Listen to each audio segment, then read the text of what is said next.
for y'all. And so round 6 is the Jane Carmichael. So thank you so much, Jane. We really appreciate it. Thank you, Jane. Your first question in the Jane Carmichael round is in famous women. And the question is, Martha Jane Canary is better known by what moniker? Actually, it's not what, but which. She said Martha Jane Canary is better known by which moniker? We're locked in. Okay. So, Matt, I got 2 thoughts. Yep. The first thing that I was writing down is it could be like a Typhoid Mary situation. Sure. But I think that person's name was Mary. The name that came to me next, I don't know if this is the person's real name or not. And if it's not, it could be perfect. Lady Bird Johnson. Ooh, I like that a lot. Right? Yeah, so this yeah. person, Lady Bird, could be a nickname because of her last name. Yeah. Do you want to do that? Yes, I do. I like that logic a lot. Okay, we're going to guess Lady Bird Johnson. Okay. And Noah and Paul. Huh. And I always thought that her name actually was Lady Bird. I'm pretty sure that this is Calamity Jane, though. Oh. I like that better. All right. And your answer is Calamity Jane. Yes. Oh, Calamity. man. Well done, Paul. Well done. Thank I you. liked your logic, though, Jonathan. If it had been right, that would have been fantastic. Yeah. Is her name, in fact, did her parents name her Lady Bird? Because that's something we should know. I'm going to look it up after I ask you guys the next question. Okay, Jonathan? Sure. Your next question in the Jane Carmichael round is I want to dance with somebody. And I want to feel the heat. Was this an intentional category name, Chris? Or is this another somebody take me home? Another one of those. It's a dance question. So there you go. Okay. All right. With its ability to allow for 120 steps per minute, which style of classic style dance was adopted by both the French and Spanish militaries in the 18th century? So the military is doing this dance? What do you mean by adopted? It was adopted. They use this in their step formations. Okay, thank you. You're welcome. And Lady Bird Johnson's actual name was Claudia Alta Johnson. Well, her last name wasn't Johnson before she got married, was it? No. Claudia Alta Taylor. Okay, so that's something I've never been asked that question. And isn't that crazy? Yeah. Well, hey, you can use it on your next show if you want to. I'll miss it. No, I meant ask it. Claudia Alta Taylor. Okay, we're locking in. All right. Can't wait to hear that answer. Don't make jokes when I'm saying we're locking in. What is the difference in your mind between styles of dance and types of dance? So, like, tap is a style of dance, not an actual dance like the tango. The tango is an actual dance, like an actual... tap is the same as tango. It's its own thing. You don't have a the styles of dance are like taps. Jazz, tap, like you wrote down like a waltz. A waltz is a waltz might fall under style. But these are the same thing. Tap. There's not multiple levels of tap underneath it. Like you don't. There sure are.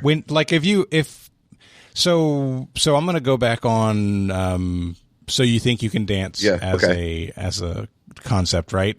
When they go through the styles of dance, when they talk about what category of dance you're going to be in this week, tap is included when they have a tapper. But when they don't have a tapper, then they don't make them do it. Paso Doble, tango, cha-cha. Yeah. Okay. These are all level on the same level with each other. So the reason I liked flamenco is because it's a fast-footed, like it's all about moving your feet quickly. Would the French adopt a Spanish dance? I don't know, but would this? I mean, that's a good question. But the 18th century, like you said, we were talking about foxtrot, but that rule, I believe the foxtrot was an early 20th century dance. I think you're right about that. My gut doesn't like flamenco, but I don't have a strong answer. Most of the dances that I think of as ballroom dances are definitely Latin American, Latin inspired. Right? Yeah. Like the cha-cha. Sure. That the cha-cha is it can be a fast dance. Yeah. I mentioned, we can go flamenco. I don't have a good answer. I don't have a better answer, and I don't have a good enough reason to shut it down. Okay. I'm feeling. So we'll say flamenco. Flamenco. You're like, I feel your confidence in me. All right. They said flamenco, so let's find out what Noah and Paul said. Well, we went back and forth. We figured it wasn't the Truffle Shuffle. We've confirmed that. I didn't have a great bit of thunder on anything. Paul seemed pretty solid on the waltz, and then that he kind of steered me towards that, thinking that seemed to be in the 120 steps per minute seemed to be in beat with the waltz. So we went with the waltz. Okay. I figured 2 per second. Okay, it could fit.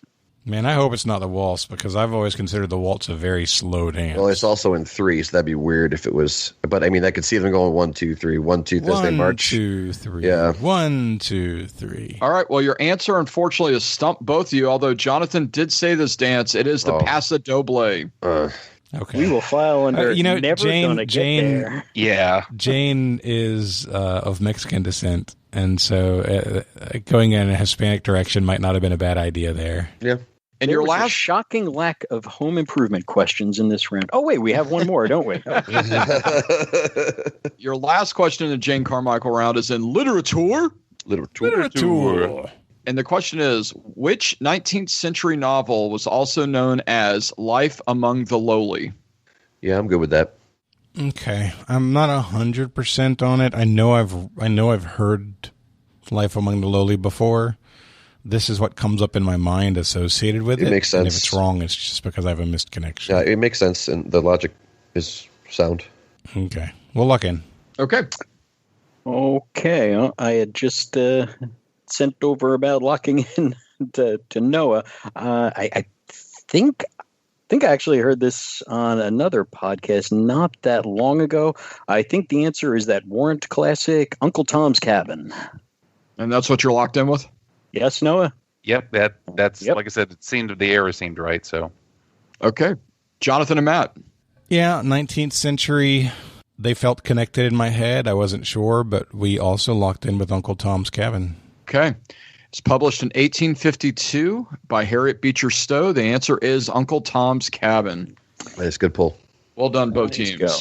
All right. So going into the gauntlet, you guys were killing it in the first half. Second half was a little bit more brutal for you. But the score so far, Noah and Paul are in the lead with 145 to Jonathan and Matt's 110. In the gauntlet category, I wrote all 3 of the questions, but the gauntlet category is inspired by Nick Groves. So thank you, Nick. Oh, God. Oh, great. That guy. Well, hey, look on the bright side. Whoever loses, built-in excuse. That's right. The category. Now you guys got me chuckling. All right, the category in the gauntlet is general knowledge. All right, our wager is locked in. Our wager is locked in. All right, your first question in the general knowledge gauntlet.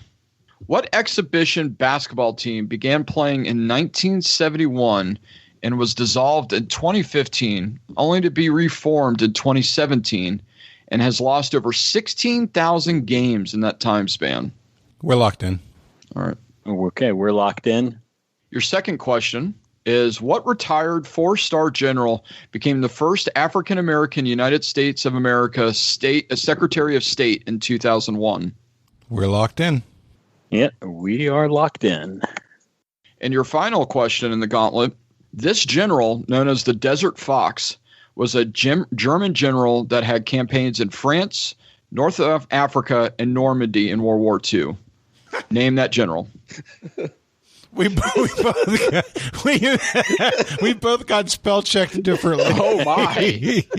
Oh my! All right, we're locked in. I know what you're saying, but I'm saying the same thing. I can't believe that just happened. We're locked in with the non-spell checked one.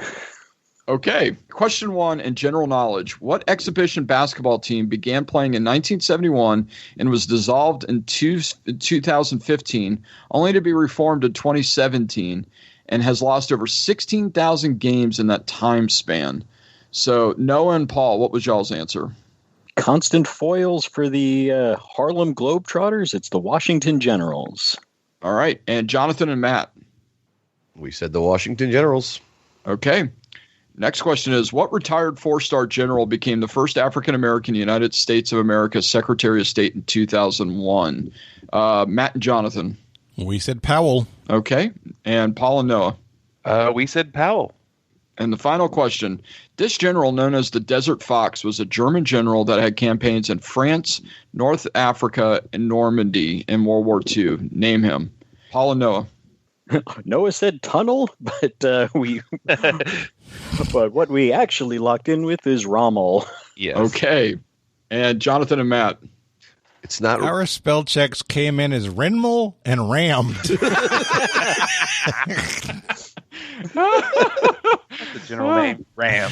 But we did say Rommel. And, okay, and here's your answers. So the basketball team that we're talking about, yes, in fact, it is the Washington Generals. They are the foils to the Harlem Globetrotters. Next, former first-star general that became the first African-American Secretary of State was, in fact, Colin Powell. And finally, the Desert Fox was Erwin Rommel. Well done to both teams. It's all about wagers. So it is all about wagers. So Jonathan and Matt, what was your all's bet? So our logic was, first we wanted to figure out if we wanted to be aggressive or conservative. Matt is an aggressive guy.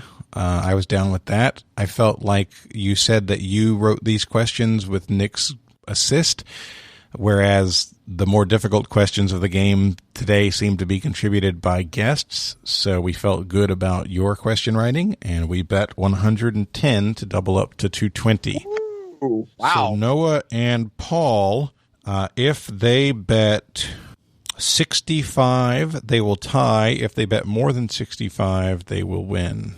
We bet 100. Oh, wait, no, there was no 100 after that. We bet 1.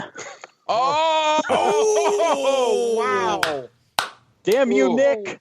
Wow. That's when Nick did it. So with a total of 220 to 146, your Trivial Warfare winners are Matt and Jonathan. Wow. Wow. That That was great. Good job, Matt. That was shocking. What was the logic on the wager, guys? Well, the questions had gotten harder, and admittingly, I didn't A lot harder. pay attention. So the second round, I'm just like, we got a 35-point lead. Let's just bet 1 and just ride the lead through, and hopefully they'll trip on just one question, because you just need the one. And then as soon as the Rama question came up, I was like, We're screwed. I was like, we're screwed. As soon as the Rama question came up, I was like, yeah, those were slam dunks. We were definitely on the same page, as these are going to be questions about generals, or the word general is going to be the answer. And I don't know. I'm almost always a bet it all guy. I feel like if I know it, great. If I don't, I'd rather go down as a zero than and go hard at it.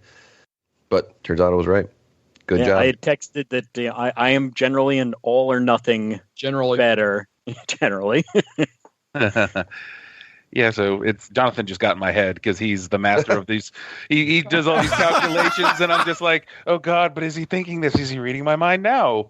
He's Zach Galifianakis in that meme. Just yeah, exactly. What's funny, and on this one we could have gone really detailed and had all the logic and all the rest of it. But when Chris said he wrote the questions, I was like, hey Matt, you want to go all in? Wow, I don't know, man. I was not honestly not feeling great after those last couple of rounds. So good job, all. Yeah, it's nuanced. I knew how hard the midpoint was. I wanted to make the gauntlet. I knew the gauntlet was easier than normal, but I like the category and I like the question, so that's why I went with it. So there you go. All right. Well, before we wrap up, we like to give everybody a chance to do shout-outs or promote causes they care about. Paul, let's start with you. Well, my typical one for things like this is because I have a daughter with type 1 diabetes, I always like to promote summer camps for diabetic kids. Unfortunately, because of COVID, my daughter is not able to go this year, but it's really a great thing. And they have them all across the country. You can easily find them. It's great for the kids to have a lot less to worry about for that week or two where everything is taken care of for them. All of these camps are happy to accept your donations, and it's a really nice thing for these kids. So if you got a few extra bucks, they'll be happy to take that from you. Very good. All right. Noah, you're up. Yeah, just a quick shout out to a coworker and fellow trivia fan of mine, Shannon, my beautiful wife, Vicky, who, if I don't tip of the hat to her. You'll never see me again. I'll be buried somewhere. And just a big thank you to you guys. Like Trivia Warfare has made, I can't even tell you the number of car trips down to Florida